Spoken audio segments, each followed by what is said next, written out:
How's it going, guys? Oddball Gloves here. We're doing a glove review today. It's been a while. I've wanted to do a review on this glove for quite some time, but this is my first season that I've really fully used it, so now I feel like I can kind of give an accurate assessment. So this glove, excuse me, is the JL Glove Co. Negro League Baseball Museum limited edition glove they did a couple of years ago. I'm so sorry. There were 25 of them made.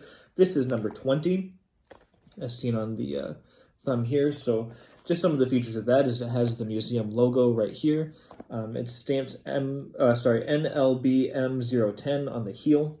And my favorite part of it is it has the silhouette of Satchel Paige pitching. I know it's kind of dark and hard to see, but there are pictures on my Instagram. And so, yeah, that's my favorite part. It's a, pretty classic image of Satchel Paige, and in my opinion, the greatest pitcher of all time. So it's cool to see when you're on the mound. And, the museum is in Kansas City. I'm from Kansas. I've been tons of times, and, it's very comparable to Cooperstown and the fact of, how much knowledge you can really bring in from the history of the game by going there. So awesome cause, in my opinion. The proceeds went to the museum, and so I got this glove as a gift, and I'm very glad that the proceeds went to that museum. So just as kind of my history with the glove so far, I just finished my first season of Pro Ball. I played in the Pecos League this year, and so I used this glove for pretty much every game I pitched in. I believe there were 2 games that I used my Shoeless Joe for. But all the other ones I used this, even in my debut. So, I already have some sentimental value sort of built up with this glove, even after just using it for this year. And, it's held up very well. I fully intend on being able to use it for years to come because, some gloves, especially the Shoeless Joes that I like, they do tend to get floppy pretty quick. But as you can see, it does still hold open decently well. And so just some features of the glove. Obviously it's a pitcher's glove with a 2-piece web. It is 11 3/4. It plays more like an 11.5 to me, which I like because I grew up as a middle infielder playing second base, and so I'm used to smaller gloves. That being said, it's a pretty deep pocket for a glove of this size. I think it has something to do with the gloves that sort of have that palm overlap right here. I feel like have a smaller pocket than the ones that have the, I don't know what to call, I'll say like the open palm. I don't know if there's a word for it. But yeah, I found that ones that don't have that sort of layer right here, I feel like they play deeper. And you can see, especially like with this sort of big crease right there, just the way that I close the glove. So yeah, it definitely has a deep pocket. You can put your whole hand in there for, covering your pitches and all that sort of stuff. And, the 2 pieces obviously close enough that you still can't really see on that end. So, yeah, it's a, walnut color, I'd say, excuse me, it's a walnut color, tan laces. It kind of reminds me of, like, the gloves from, like, the 1940s, and has a no-slip kip, as they call it, lining.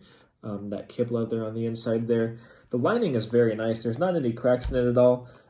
This year I played in Bakersfield. It's over 100 degrees every single day of the summer there. Just brutal, So I used Rawlings Glove-Oleum, just like the spray.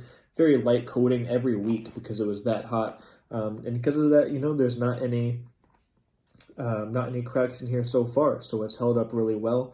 The label, I think, is a little bit darker than whenever I got it just because of the spray, but, everything else is holding up really well. The leather's, very smooth, like just this part of it right here. So everything's holding up very well. And it is my first year of using it, but it's maintained its shape and everything. I'd say there's a lot of gloves that I have that sort of, for lack of a better word, they just sort of feel like a contraption that you're using to catch the glove or to catch the ball. But like David Wright said in one of those, I think it was David Wright, in one of those like old Wilson videos they used to do in like 2010, he said his model, the DW5, felt like an extension of his hand. And that's very much what this feels like to me. just because the kip on the inside is formed in my hand so well.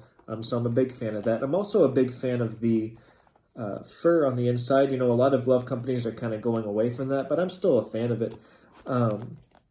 You know, you just make sure that you maintain it. Also, whenever I would spray it down, I'd also kind of just go through the fur and you know, don't know what the word I would use is. I guess, you know, fluff it back out, right? So it doesn't get matted down and sweaty and all that stuff.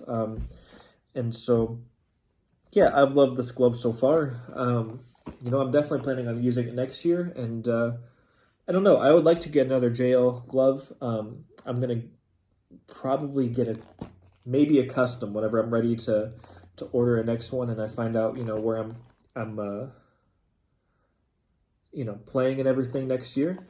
And it's once you get to like a certain level, like in Pro Bowl, I kind of want to have like neutral gloves and not have like a certain colorway because you never know what's going to happen if you like get traded or something. So, you know, I might go for like a black or I might go for like a yellow, you know, which doesn't go with any team, but just the color that I like.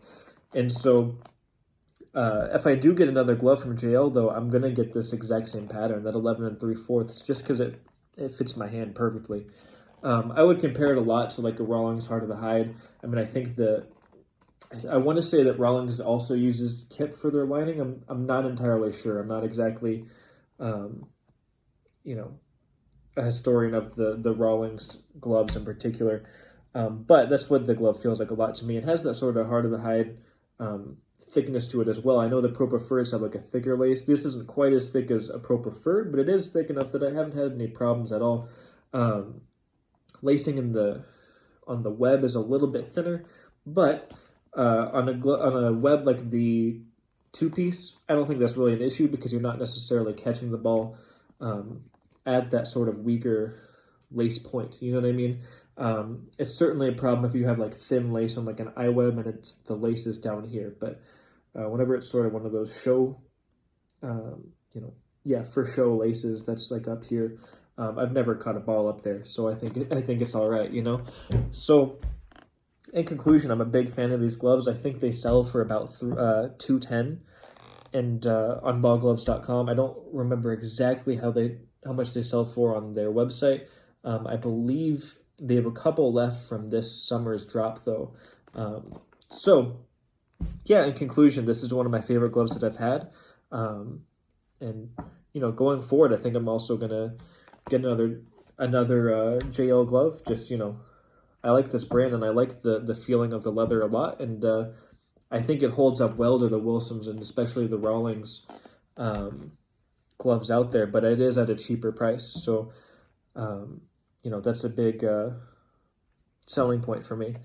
So yeah, in conclusion, this is definitely a glove that I recommend, and it's definitely a brand that I recommend. So thank you guys for watching, and hope to do another review soon.